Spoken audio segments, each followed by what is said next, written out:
My name is Cori Bush. I'm a nurse, an ordained pastor, a social justice advocate, community activist, and hopefully soon, one of your elected officials. I'm a parent.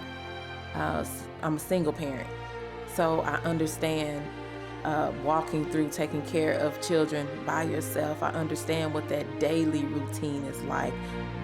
I know what it's like to live paycheck to paycheck. And then on top of living paycheck to paycheck, to wonder about your future and the future of your children. It's not about the title. I just want to be in a position where I'm able to help people on a larger scale. I've been able to do it on a small scale with no name, no money.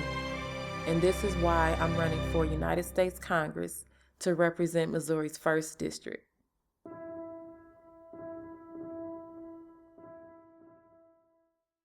Hi everyone, so I am here with Cori Bush. She is running to represent the 1st District of Missouri, and she's here to talk about her campaign, which is one of the most progressive campaigns that you will see next year in 2018. So Cori, thank you so much for coming on the show. Hey, thank you for having me. I appreciate it. So what made you want to run for Congress? Well, one thing about it is if we don't run, we continue to talk about what's happening in Congress, how Congress does not represent us, how DC is not about us, it's not for us, they don't listen to us. Even the numbers show us that they kind of don't hear us. And so for me, the only way to start to change that is for people like myself to go out after it and to start occupying those seats. And the only way we occupy the seats is to run. Right, that's perfect. So let me ask you this, because there's a ton of issues right now, and if you were to be elected, it would be very difficult to focus on a ton of issues. So what do you think would be a priority for you, or a couple of priorities if you were elected? Definitely healthcare is a great priority for me. As you can see, I'm here in my scrubs right now. I just got off work and came straight over this interview. I work as a nurse currently in mental health, community-based mental health at that. And so I'm able to see every day the needs of the people, of ordinary people just like myself.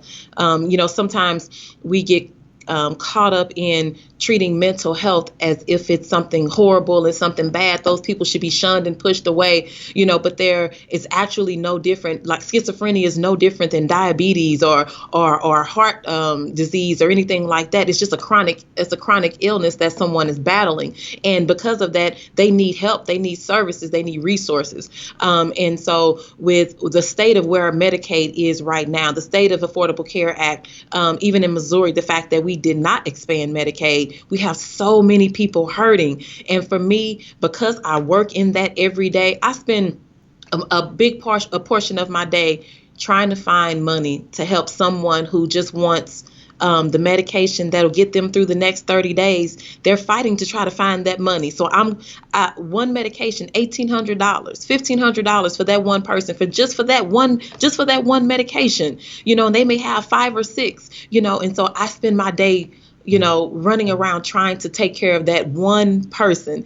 But the thing is, once I find it, if I'm able to find that resource, that open door, we just help somebody to be able to, we just increase their quality of life for the next 30 days. We just help them to be able to go to work if they have a part-time job, or take care of their children.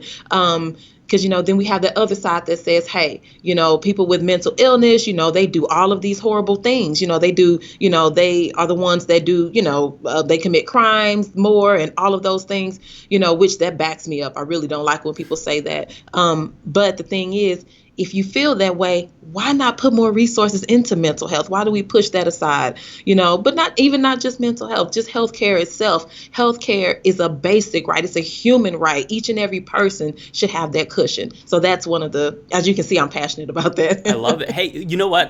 I just want to thank you. As someone who has mental health issues, I have a severe panic disorder. Thank you for talking about that, because that's something that nobody wants to talk about, especially mental health, because they don't realize that just like, if you can break an arm, there could be something wrong with your body. Your brain is a part of your body. So of course there could be something wrong with it. So I really am appreciative of the fact that you would talk about that. So when it comes to policy in healthcare, here's what I want to ask you, and what I know my viewers are curious about. So there's a bill in Congress, HR 676, This would expand Medicare to everyone. Would you co-sponsor that if you were elected and support a single-payer healthcare system? Yes, I probably would have sponsored it, so yeah, if I Perfect. was there. So yes, definitely, everybody, because you know what? If it's good enough for Congress, if that's what Congress has, if that's what they're using, if it's good enough for them, why shouldn't we have that? Why shouldn't each and every person be able to have quality health care for their families? So yes, 100%. That's perfect. Now, one thing that I've got to ask you about, and a question that I like to pose to a lot of the Justice Democrats and anyone running through brand new Congress, is if you are running against someone who's corporate financed and corporate backed, you're running at a huge disadvantage because you don't have a super PAC, you're not taking corporate money, you are a strictly grassroots funded candidate. So why do you think it's so important to refuse corporate money even if you're putting yourself at a disadvantage? Because that's the problem that we have now, is that the voice of the people is not loud enough. The voices of the people, they get it's if we care or not, if we, the people come second, and for me, I've seen how myself, I always bring it back to me and my own personal experiences of how feeling voiceless, feeling like nobody cares. And I can keep throwing these rocks at this window, but nobody, that little tap is not doing anything, until I can shatter that glass. And I feel like that's the place that we've been in, and feeling like caged in because you don't have this voice is a big part of the problem right now. So I want to make sure that people, regular folks like myself, have the opportunity to have their voices heard, because I saw it through all of the work, all of the activism we did in Ferguson. I saw it how each and every every regular person like myself, we were able to take what we had, the little bit we had, which was our voices and our feet, and we changed the entire world, and so I was able to see it. So it's not just something that is like, it's a pipe dream, or, maybe it could happen. It sounds great. No, we've seen it happen. I've touched that. And so because I've touched it and I saw how just being diligent and persistent, being their coffee in the morning and their tea at night, staying in their faces says, hey, I want you out of my face, so let me listen to you. And so if we keep pushing that forward, then we know we'll see change. I had someone in my last race. She called me and she said, Cori, I have some money for you. I want to donate to your campaign. And I said, oh, okay. And she said, can you come and pick it up? And I was in the middle of a few things, and I said, well, can you just send it through, on the Act Blue?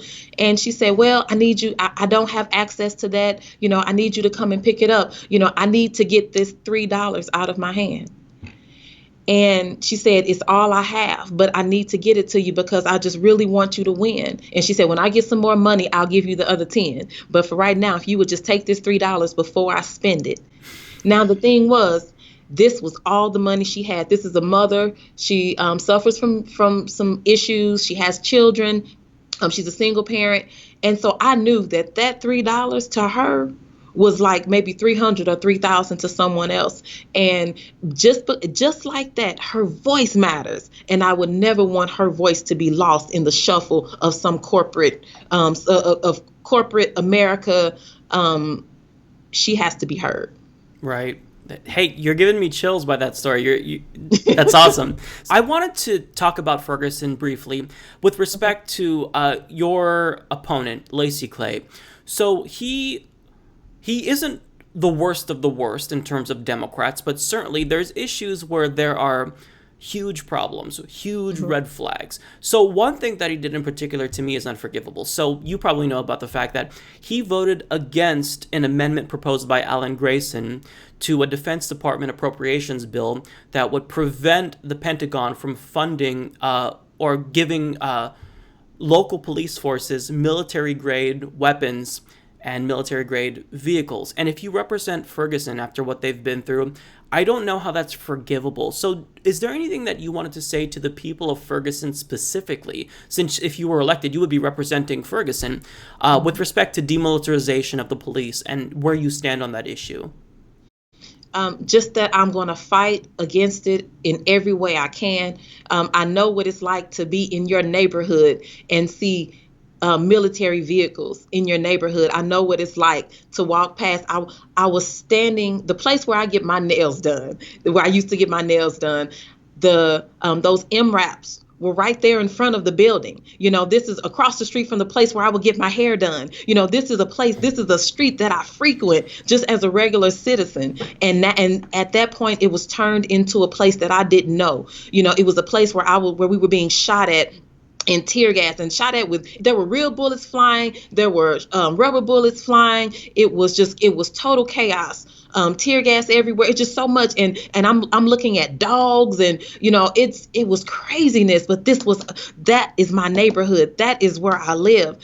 And so because of that, nobody should have to feel that fear, that feel like you're an outsider or an enemy in your own home. So I will fight against it, not just because I've heard about how bad it was, but because I know, because I've touched it. That thing was right there in front of me. And so in no way will I ever support anything that's going to say, hey, we're going to treat our citizens, we're going to treat the people that live here in this country, we're going to treat them like they're the enemy of the state. In no way would I ever support that. That's perfect. Thank you. When I saw that, I was really shocked. It didn't look like America. It looked like a different country. And We're seeing this more and more. I mean, you see with the Dakota Access Pipeline protests, and the militarized police there and the harassment. It's really disturbing. So to have someone like you step up and say unequivocally, I will not support that, is really, really encouraging.